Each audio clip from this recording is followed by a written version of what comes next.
Good evening. I do profess in a previous life to being a physicist.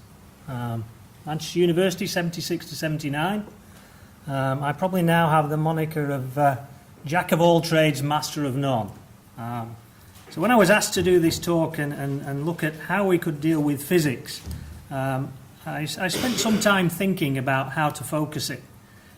Here's a schematic of the AP1000, and the reactor core is in here, and that's where, certainly within Westinghouse, we have a lot of core physicists who take great enjoyment from spending a lot of time in there. But it's then the engineers who come along and say, well, actually, we need all this stuff around here as well. And it's that drives the cost. So what I'd like to do is not talk about fuel and core, but talk about some of the other issues where physics can help. I think, as Keith said, typically evolutionary plants have achieved their target safety goals, and the one I'll talk about is core damage frequency. So that's at what frequency do you expect to achieve or to have core damage in the reactor. Typically it's achieved by adding redundant safety features. And Sizewell typically has 4 independent trains for each safety function. That helps you achieve a low acceptable core frequency. But as time goes on, the general public expect higher and higher standards. To achieve even lower frequencies, it's not just a case of adding another train, because there's a law of diminishing returns, because common mode failure becomes relevant. And there's actually a significant cost, because at the frequencies you achieve, seismic issues become important, and the cost of a seismic building is very significant. So actually adding more and more trains leads to increased complexity, increased capital cost, and increased operations and maintenance cost. So this is where physics can actually help. And the background of the AP1000 had its genesis in the late 1980s, 1990s. It was originally the AP600, and it was designed post 3 Mile Island, but with a lot of input from US utilities who set some of their expectations. And one of them was a low core damage frequency. So the AP1000 has been designed to achieve that low core damage frequency using natural occurring physical phenomena rather than adding extra trains of redundant safety systems. These are aspects such as natural circulation of air, water and steam, gravity and gas pressure, and natural heat transfer through conduction, convection and evaporation. So should a trip happen and the reactor require to be shut down in an emergency, it can be done without the requirement for any off-site power. It doesn't need any AC power. A few battery-powered valves align the passive safety systems once they receive their actuation signals. What you can see here is the passive cooling system. And hopefully, if this works, I can now take you through this in a graphic. We have the reactor vessel, the 2 steam generators, the pressurizer, and here we have the start of a loss of coolant accident. So 2,250 psi is now venting into the containment. The first thing to respond is the pressurizer. Here the pressure and or the water level will drop depending on the size of the break. At that point we will get a signal which will actually open this valve and allow boronated water from this core makeup tank to be driven by the pressure in the system into the reactor. This effectively kills the nuclear reaction.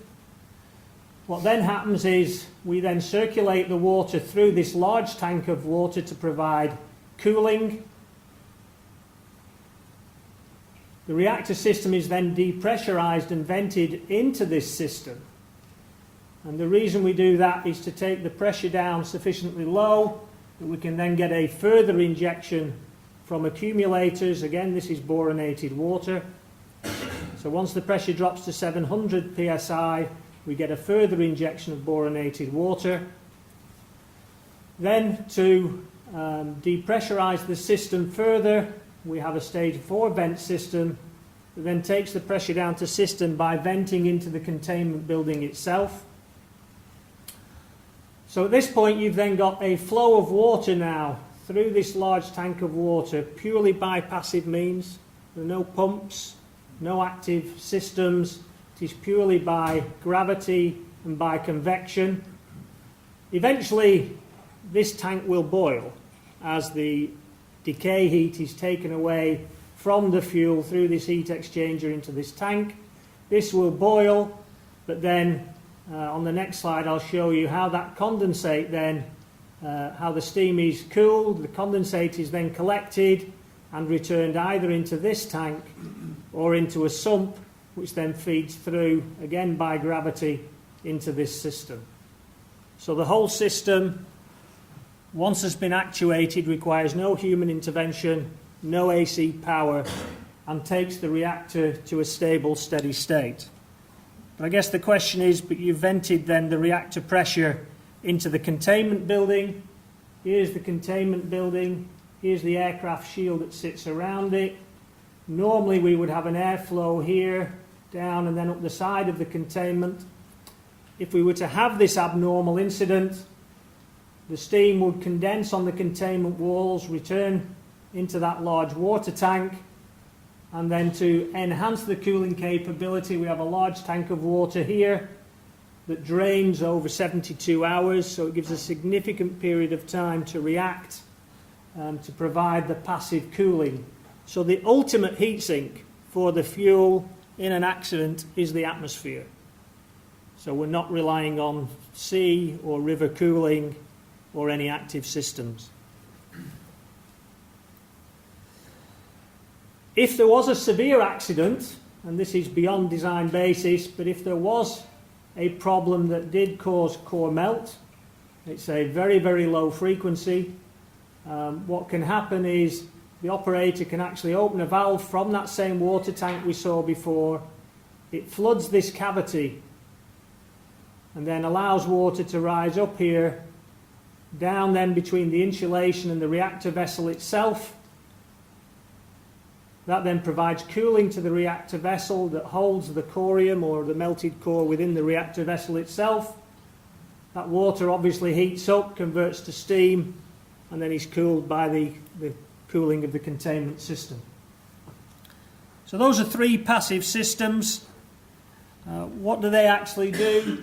Well, the current US NRC requirement to which the plant was designed has a core damage frequency of 10 to the minus 4. Current plants are around 10 to the minus 5. The utility requirement for the AP1000 when it was established was less than 1 times 10 to the minus 5. And the current probabilistic risk assessment for the AP1000 is showing a core damage frequency of around 5 times 10 to the minus 7. And that is achieved because of these passive systems.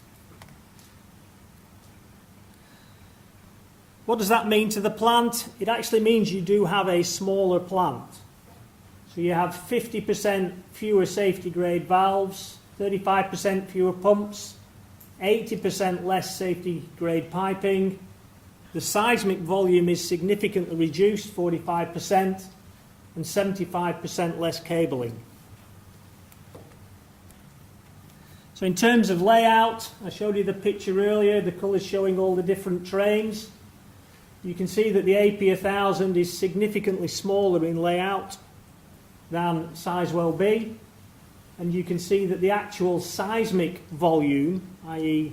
the building that requires to be built to seismic standard, is significantly reduced. So if you compare the AP1000 with Sizewell B, 1188 megawatt electrical compared to 1117 for the AP1000, but in terms of concrete, instead of 500,000 cubic metres, less than 100,000, and for rebar, instead of 65, less than 12,000. So this has a significant economic benefit. Now that's the design. What does it mean in reality? There are 10 AP1000 units under contract. We have 4 here in China, 2 at Sanmen, 2 at Haiyang, and then 6 in the US, at the Vogel site, VC Summer site, and the Levy site in the southeastern states. So in terms of how these are built, and I'm stretching physics a little bit here, it's built in quanta. I did say it was a stretch. But a lot of the plant is actually built off-site. I guess some of you have stayed in these hotels with these strange bathrooms that look like a module. That's exactly what they are. They're built off-site in factory conditions. So the time to build is shorter and the quality is higher. It's the same for the AP1000. There are actually 342 modules, 122 structural ones, 154 piping, 55 mechanical and 11 electrical. This is the depressurization module. So this sits on top of the pressurizer that we saw venting into the water tank in a previous slide.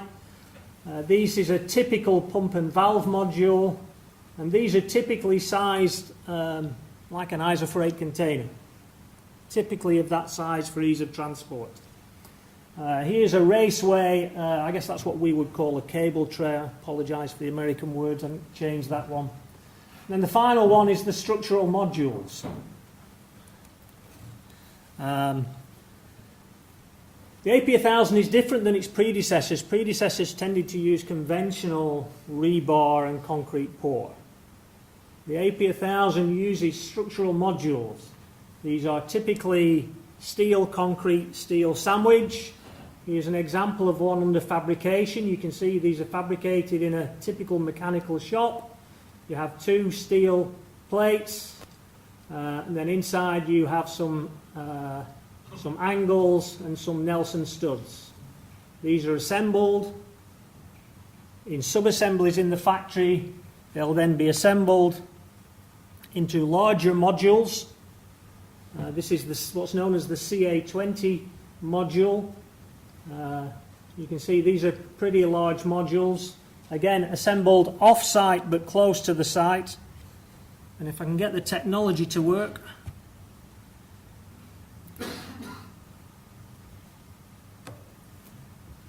This is that same CA20 module. This is 6 stories high, weighs just under 1,000 tons. I think it comes in about 920 tons. We have in China a module factory at Sanmen. This is the Sanmen reactor site. This is actually the largest crane in China. It doesn't look very big here, but as you see it swing over, this is 6 stories high, 920 tons.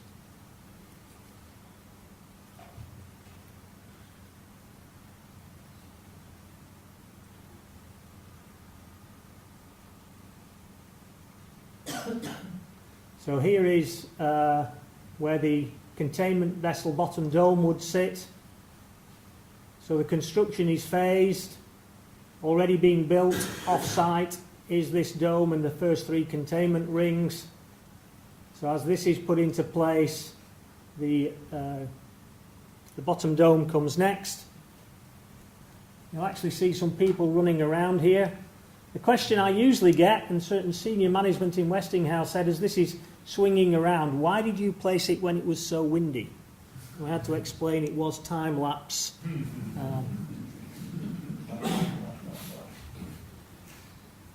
That just gives you an example of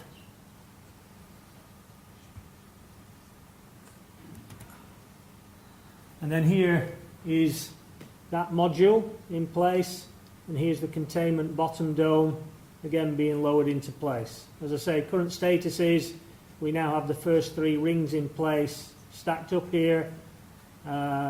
We started in mid-2008 and we are on track to put power on the bars in China in November 2013, which is of the order of 66 months for the first of a kind.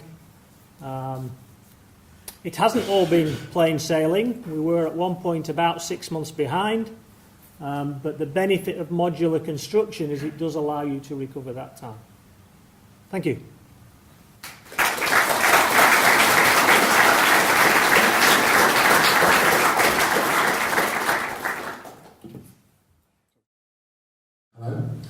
Sam Darby, I work for Sellafield Limited. I have a question for both presenters.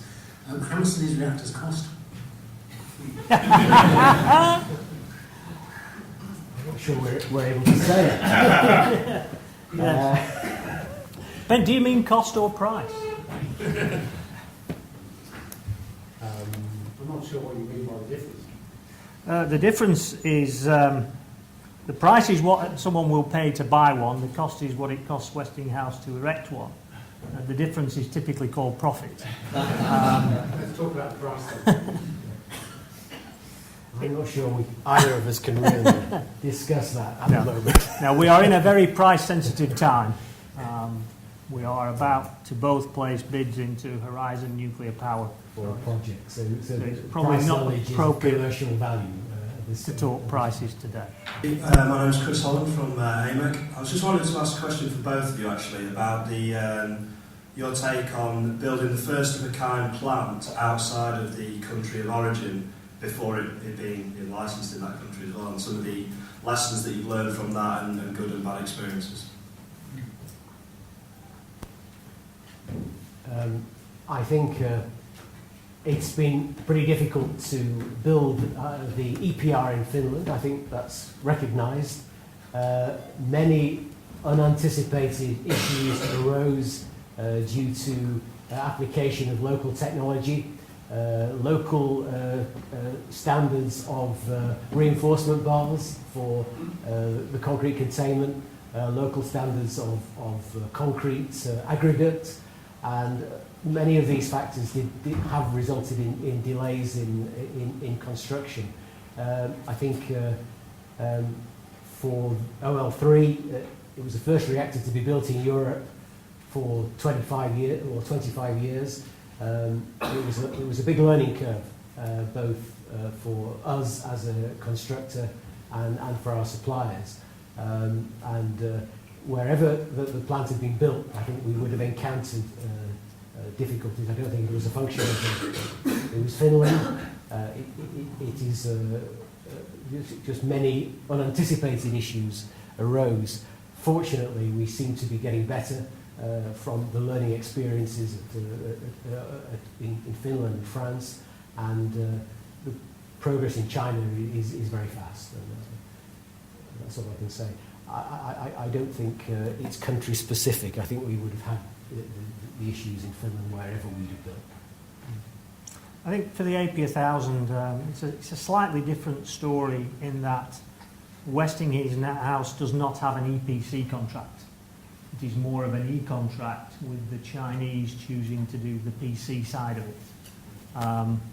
So we're not having to be the primary interface with the regulator. We have an input from a licensing perspective, obviously into the Chinese company, but they are managing all of the local interfaces, which is a benefit.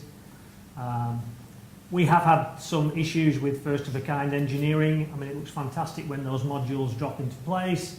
What you don't see is that the first time we did it, not all of the connections actually lie as you would hope they do. So there is some real learning from experience that comes from that.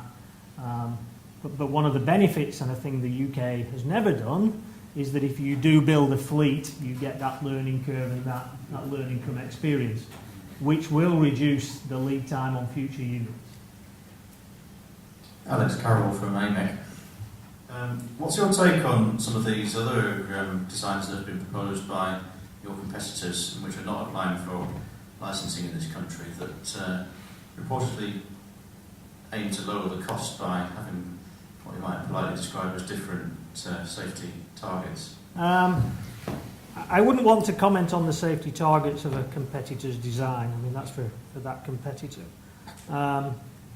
There were 4 people who put in for GDA. Actually, GDA is a very reassuringly expensive process, and not one that a vendor on his own would enter into lightly.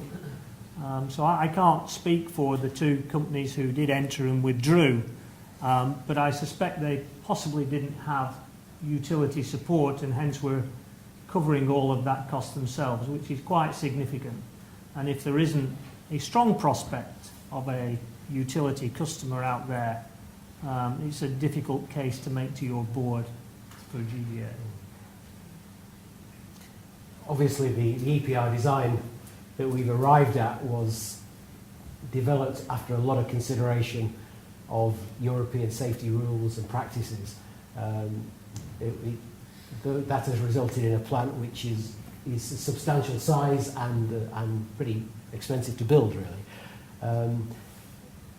You can take another view and avoid some of those expensive features and try to justify the resulting design. We think we got it right. We think we put in the features which are in accord with what the European, particularly European people expect in the 21st century. That was our judgment. Other vendors might have a different view. I know one vendor has just announced that they will not have a core catcher. I don't think it's necessary. That's their view. I'm not going to criticise that, but we backed we made certain judgments based on our perceptions of what we felt the public would want at this time in the nuclear cycle. So we stand by our decision. Well, you started to talk about GDA. I'd be interested in your reflections on where you are, where you're going to get to, and any sort of benefits of hindsight. Has it been a positive thing for UK PLC that they've gone through this particular process? I had a full head of hair before GDA. I guess on balance, I have to say it's a positive process. I think it's a hugely challenging process for vendors outside of the UK. The UK regulatory approach is non-prescriptive. The AP1000 was designed in a very prescriptive US NRC approach. So that's quite a challenge for me to persuade my colleagues that it's not a matter of do this calculation, get this result, tick, when the regulator just sits there and says, well, show me it's safe. It is a fundamental difference. With hindsight, I think there's things the regulators would have done differently.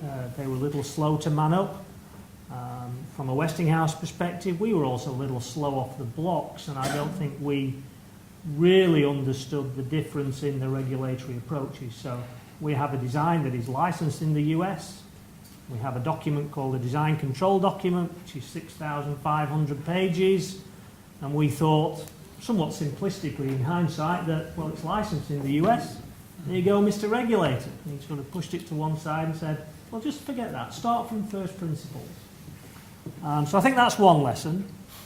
And if I ever did this again, you could probably take me outside and shoot me first, but if I ever did this again, then yes, I think there's some things that are precursors that you really want in place before you start. One is you need a strong UK base, you need a strong understanding of the UK regulatory regime.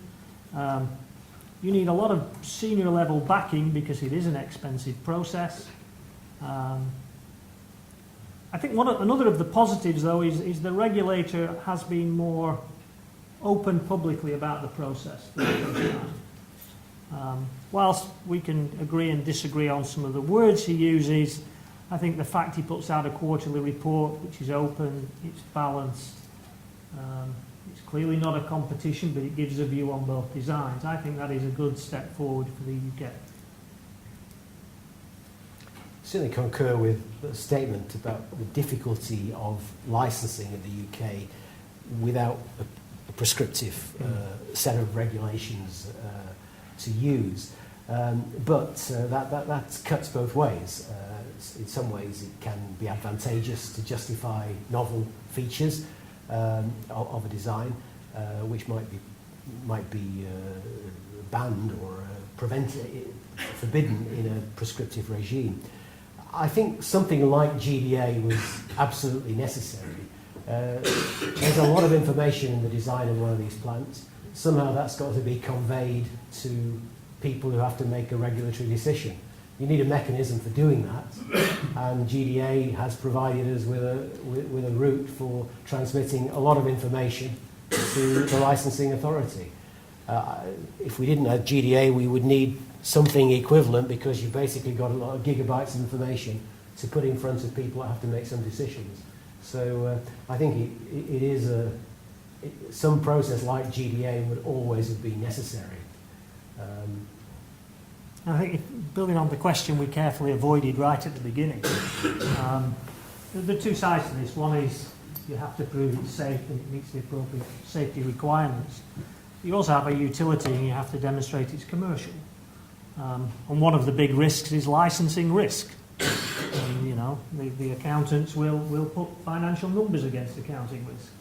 And to start from scratch for a utility to say, I'm going to take that reactor and go with it through licensing, I think the risk is quite enormous for a design outside of the UK. So I think it's an absolutely vital one of the sort of 5 or 6 steps that the government has put in place as precursors that the private sector will determine, that government will put the enablers in place to allow those decisions to be made on a sensible timescale. Thank you.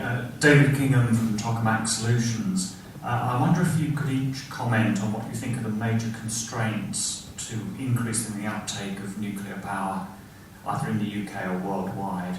Is it safety? Is it nuclear waste? Is it cost or sort of cost policy uncertainty? Is it security? Is it proliferation? Or is it some sort of horrible combination of all of those? I'll have the first start. I think it depends which stakeholder you are. I think if you're a member of the public today, it's probably safety. But if the lights went out, it will probably be security of supply. I think if you look in the UK with the fossil that's coming off the bars, European Emissions Directive, you know, towards the end of the next decade, we either have to build new gas, with whatever impact that has on global warming and all that good stuff, or we have to put some new nuclear in. Clearly, economics in the UK, because we have a privatised industry, is a huge factor. Availability of capital will be a huge factor. These plants are, you know, we're talking many billions. There aren't many companies that can build that off the balance sheet. So, government putting in place, you'll have seen in the press, things on carbon pricing or a renewables obligation. For the commercial case of one of these plants, there's the cost, but there's also the revenue stream. And the revenue stream today is probably a bigger variable than the cost in terms of the way the electricity price fluctuates. So I think it depends what stakeholder you are, where we are in time as to what that answer is. I think our perspective is that really it's cost which is the decision maker. We feel in terms of safety, I think security, you mentioned safeguards, all those problems are soluble. Waste, we feel these are soluble issues. And certainly there is, you know, in many European countries, good public acceptance of nuclear. So we're not really facing major political obstacles. It really is the ability of investors to raise these large amounts of capital, which is probably, to us, the barrier which prevents more nuclear plants being built. Whatever we say about the environment and carbon, in reality, investment decisions are usually driven by economic considerations, sadly. But that is life. That is just the way things are. I think you mentioned spent fuel. I attended the opening of the Environment Agency consultation on the two designs. And there was a very broad parish of attendees, some really good debate and discussion. The major issue amongst that group was, does the UK have an answer to spent fuel management? And, the radioactive RWMD, Radioactive Waste Management Director, formerly known as NIREX, that issue seemed to be on most of the public's minds. I think they accept the concept of nuclear as a generator, but do we have a waste solution in the UK. Hello, Nigel Dorr, Fraser Nash Consultancy. We do a lot of work at present for the present generators on life extension and lifing issues.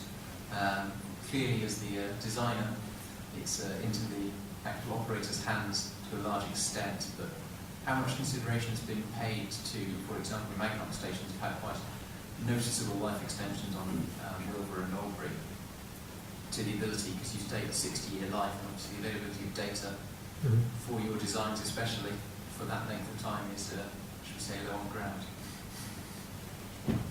Okay. You say availability of data is low on ground. Yes, that's true, because I'm not sure the nuclear industry is yet 60 years old. But in terms of the AP1000, the reactor pressure vessel is not a new design. It's in use. The steam generators are not new. They're in use. The fuel is not new. It's already in use. So it is an evolution of a lot of what we believe are our best in kind. Building on the life extension work that we've already done to stretch that design to 60 years.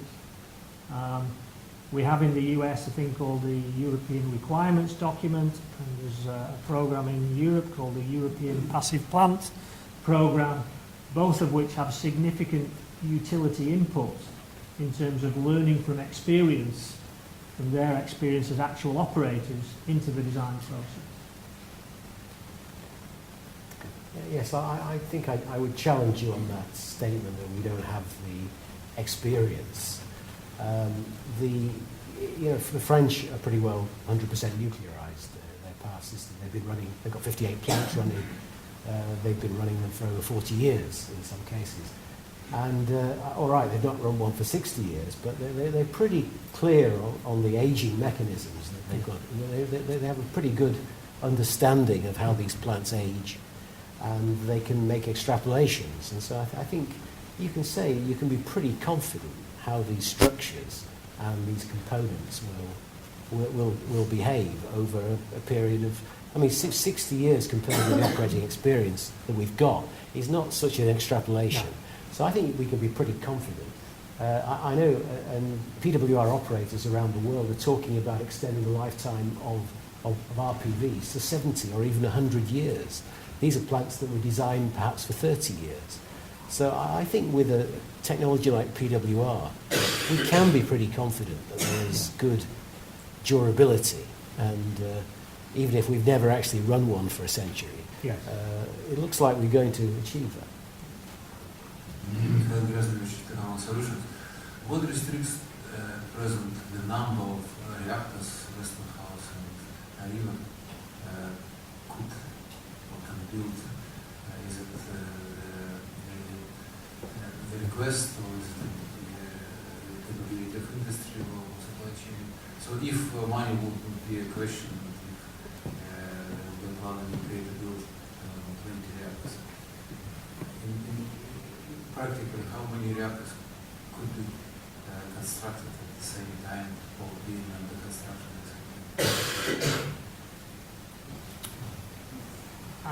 I've switched my computer off, but if you remember the slide with the 6 arrows, the 10 arrows on, 4 in China, 6.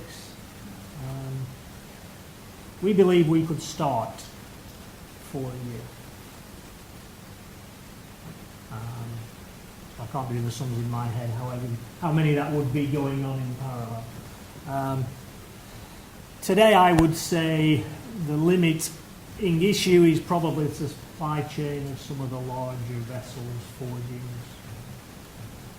It's for EPR 1000. Yeah. For other reactors. No, that's currently our... Yeah. Areva has other models in addition to EPR. We don't envisage we'd run up against supply chain issues with realistic levels of demand. Yeah. We think we could satisfy UK demand far beyond what is proposed currently. I agree for the UK, but if you look at what's happening in China and potentially what might happen in India, for example, there will be a requirement for more supply chains to open up. Now, with China and India they will naturally open up their own internal supply chain. But there is a lead time to those coming on stream, because they're pretty big investments. The previous government did agree to put some money into Sheffield Forge Masters. Unfortunately, the new government decided against that, but that would have created another supply chain for some of the large vessels. So it can be done, but there's quite a significant lead time to it. Hello, Laurent Baymet from AMEC. I would have a question for Areva. You said that ETF do not plan to burn MOX in their EPR in the UK. What is the reason behind that? It's been excluded from the licensing basis for the plant. There is no justification of practice has excluded MOX. It hasn't really arisen in terms of UK nuclear policy as a possibility. Why it is, I'm not absolutely sure. But I can offer a guess. New nuclear is quite a significant challenge politically anyway. And to include MOX in that, when we currently don't have a plutonium strategy, might just be the straw that broke the camel's back. So I think it was excluded because we didn't have a plutonium disposal strategy. We haven't burnt MOX commercially in the UK. I think it was a prudent political decision not to put it on the table. It's probably walking before, yes, before absolutely. you decide to run. Stuart Poland from Price National Consultancy. In the past, UK designs, well, that's my question.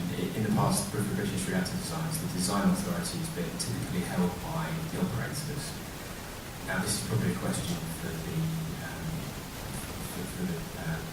requesting parties, for the operators. But what plans do you have for transferring knowledge across, such that the site licensing condition for sufficient knowledge can be met? Okay. As part of the GDA process, there is a requirement for the requesting parties to outline how they will transfer knowledge into the utility. Bizarrely, I think it's in TAST 077. I just happened to be reading it last week. And that talks about the role of the intelligent customer and how that applies when it is a vendor from overseas.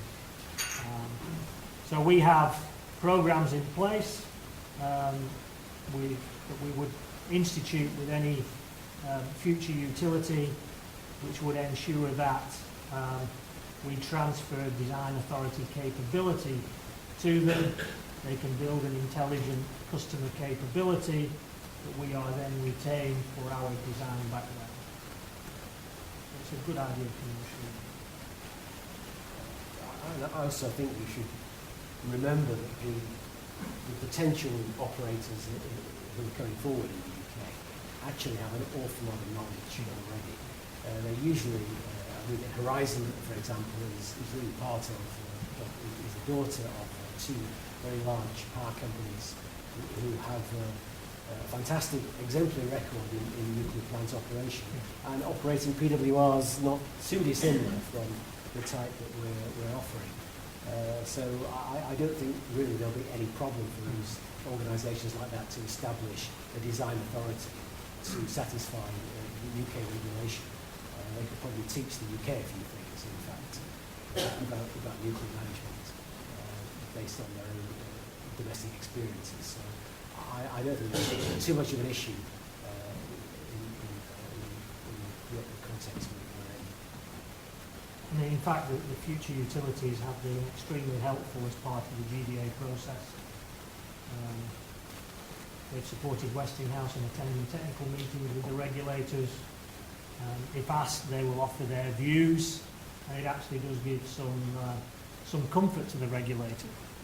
There's not just a vendor making a case, but the utilities are supporting or building or help construct that case. So that's seen hugely positively by the UK regulator, and I think is another positive aspect of the GDA process, in that it has engaged the future utilities as well.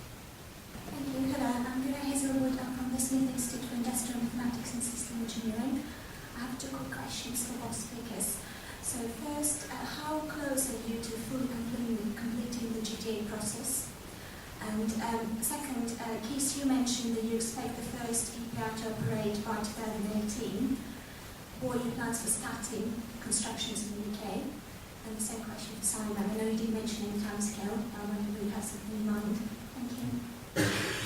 Well, I'll start on that. The timescale I quoted was the timescale of EDF, who have declared that they hope to be operating the first Hinkley unit in 2018. To do that, they really need to place the first nuclear concrete early in 2013. And by that we mean really the first concrete of the nuclear island. That is not the first concrete that is laid on the site. In order to achieve that, they will really need to begin site work at Hinkley Point in early 2011, not too far in the future. However, to achieve a license to put down the nuclear concrete, we need to complete GDA. We've not completed on the schedule that was originally anticipated. The best expectation now is that we might complete GDA by the middle of 2012. I think that is the regulator's view. That will be absolutely essential from the point of view of EDF to achieve their 2018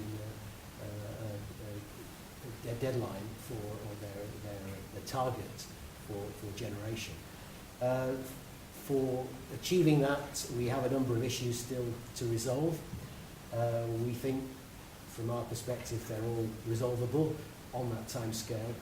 Remains to be seen, of course.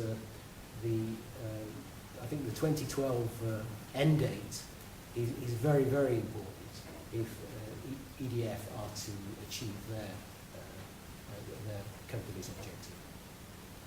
I think for the AP1000 it's a slightly different story. The regulator will indicate in June 2011 on his original schedule where he is against the design acceptance certificate.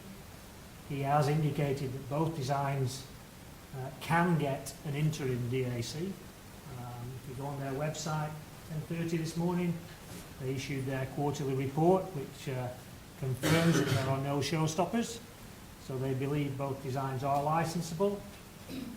There will be, for the AP1000, a handful of issues which will go beyond June 2011. They will be resolvable. Until we really understand with clarity what they are, it's difficult to put a time scale on them, but I wouldn't argue with mid-2012, say another 12 months just to close those issues out. We don't have the luxury of an EDF partner with us, so we are currently in competition with Keith's organisation, with Horizon Nuclear Power.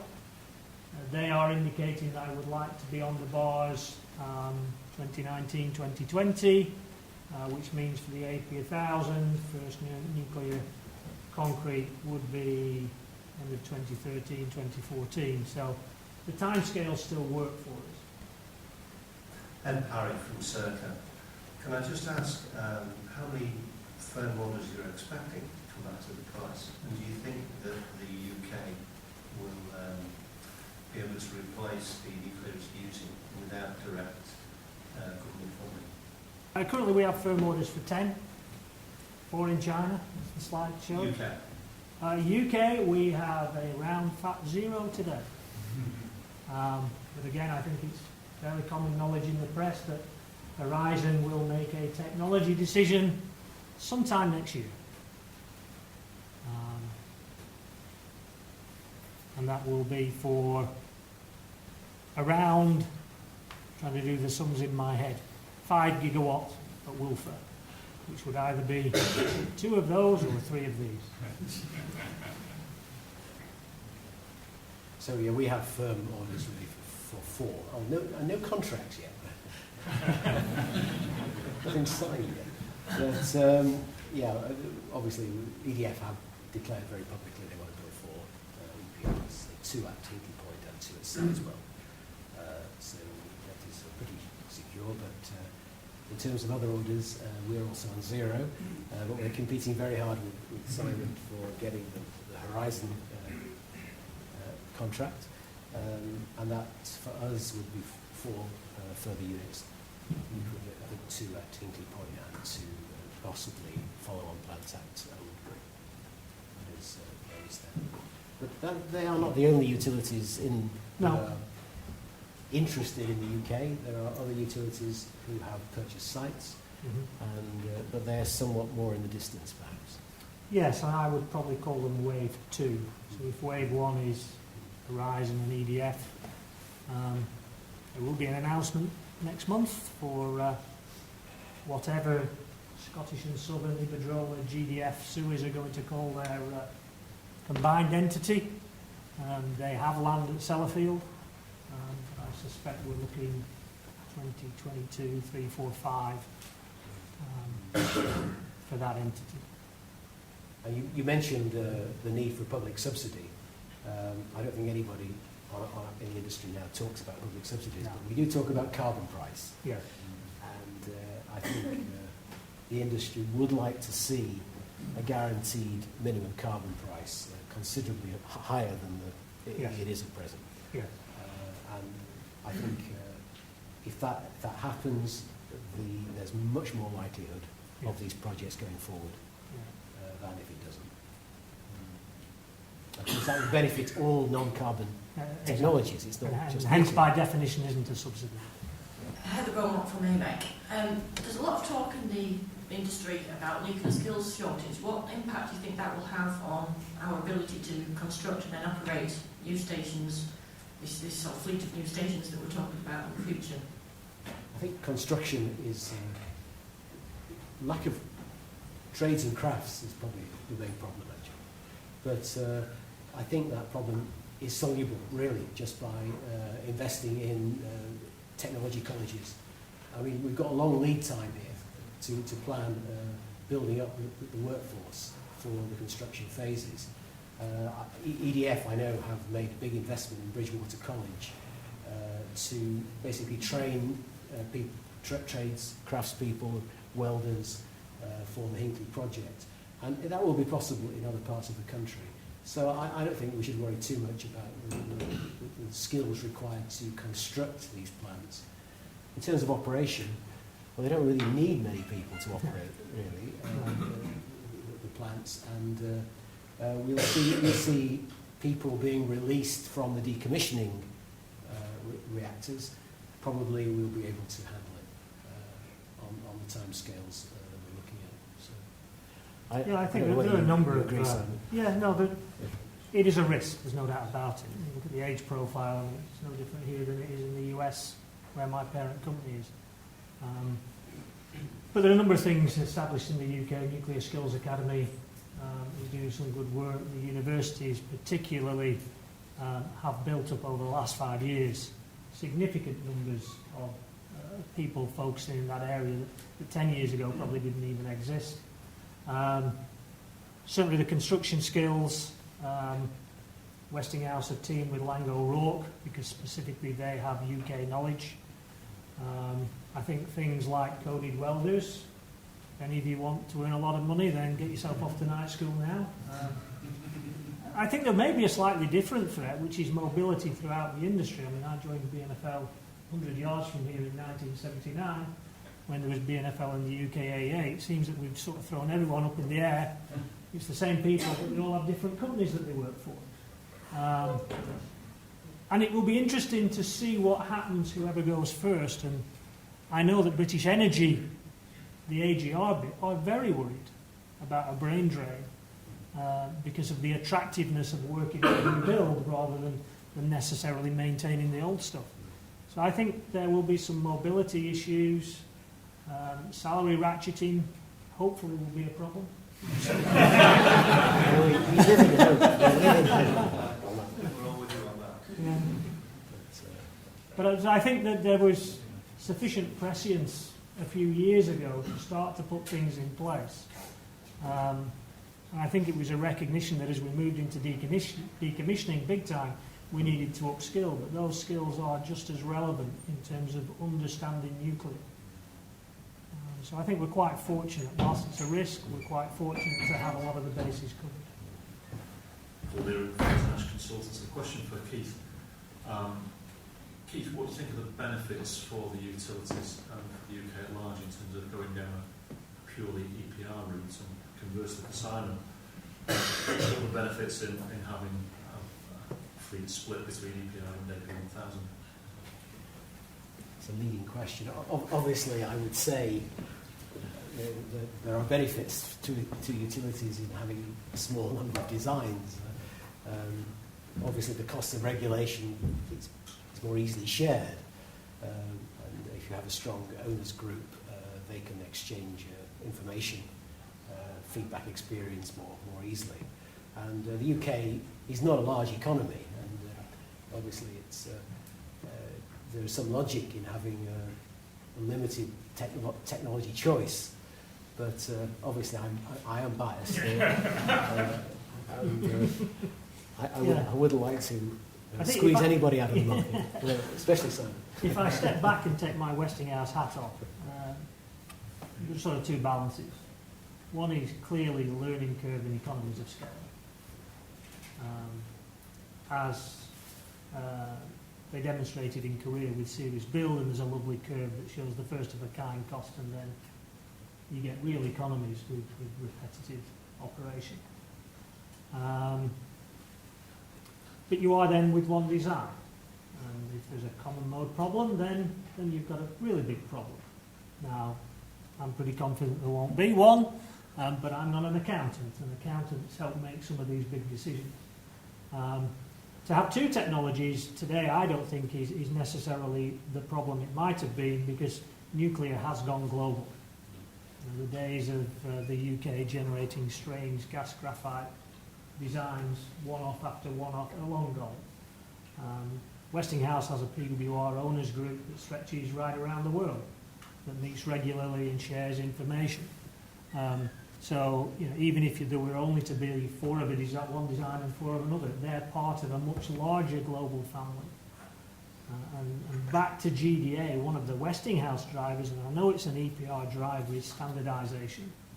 And let's not have preferential regulatory engineering, because actually the benefits of a standard design in terms of global learning for experience are huge. Yes, I think the vendors all believe in international standardisation.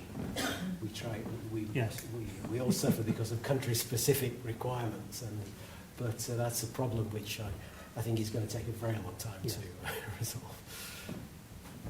Paul Hughes, Self Limited. What degree of planning has been made with regards to decommissioning the reactors post-operation? Decommissioning has been factored into the AP1000 from day one. The benefits of the passive system is there is significantly smaller volume. There are significant improvements in plant design to aid decontamination, to reduce hold-up. The vessels are all existing. We have experience of changing out steam generators, chemical decontamination.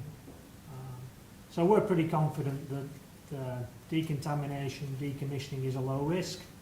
The reason I know that is that we've just had to make a pretty large submission as part of GDA on those two issues. Now, ultimately, it's the utilities' accountability, but we've made sure that from the design point of view, it is facilitated and therefore is no risk. I mean, you have to consider it up front now.